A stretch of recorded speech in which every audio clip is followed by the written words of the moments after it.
Howdy partner, I'm Billy Ray. I'm here to tell you a little bit about my journey to Australia. So my story began when I was just a little kid really. I'm originally from Austin, Texas, until 1849 when unfortunately both my parents were taken in a hurricane. Now I was only young, 17 years old, I had no brothers, no sisters and no means of supporting myself. I had to do something.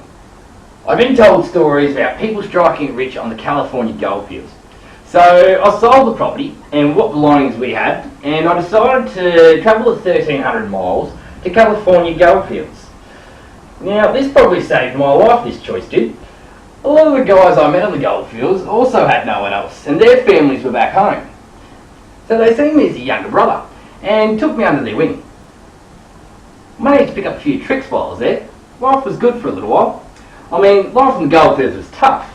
Theft and murder over gold was commonplace, but I was surviving. I lived and worked on the goldfields in California from 1850 until one day when I found a nicely sized note. It wasn't anything special.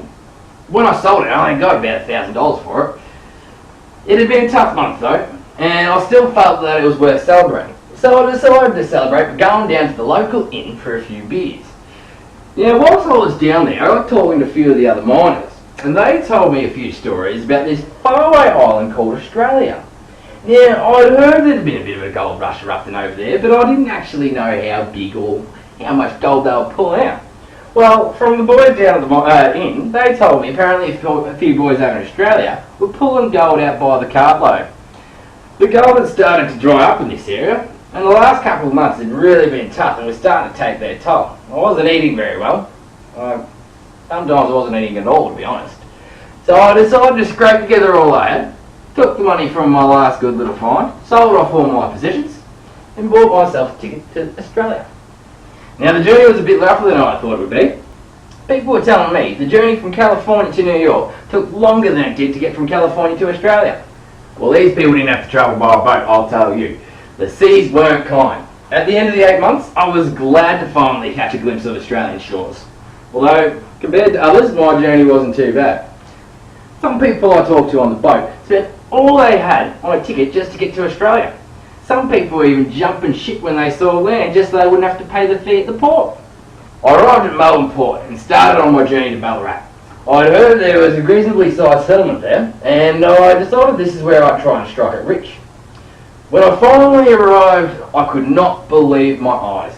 People had gathered from all over the world. There were Chinese, there were Irish, there were English, there were Americans. And the canvas town stretched for as far as the eye could see. I found myself a place to settle down, and I started working away. Australians were quite interested in us Americans. Some of us had brought over some weapons, such as revolvers. Australians had never seen them before. Me and a few of the other boys even showed a few of the other Australian blokes some mining techniques such as hydraulic mining. They were absolutely blown away. Life wasn't going too bad at this point.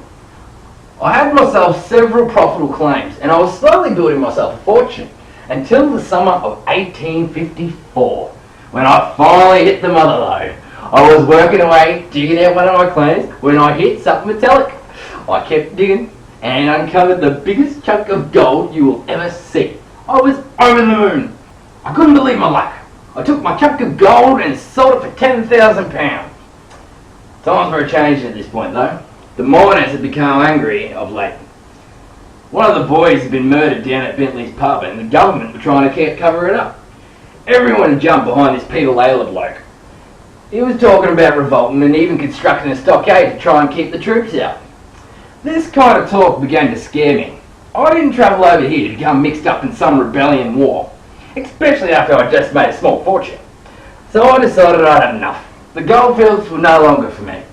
I sold off all my tools and my equipment and I travelled back to the Port of Melbourne.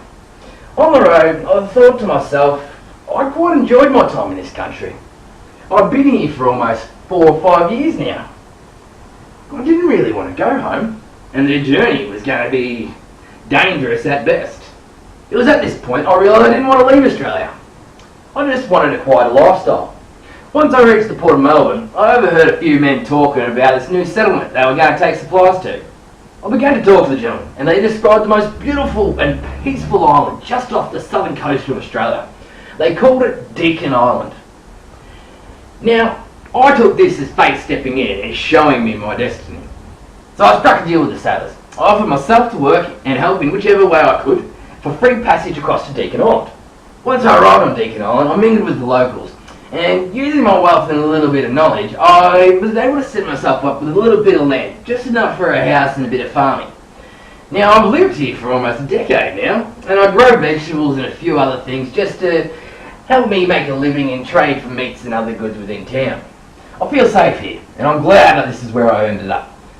My Goldfield adventure has taken me on many paths, but I'm glad it ended on Deacon Island. Thanks for listening, folks.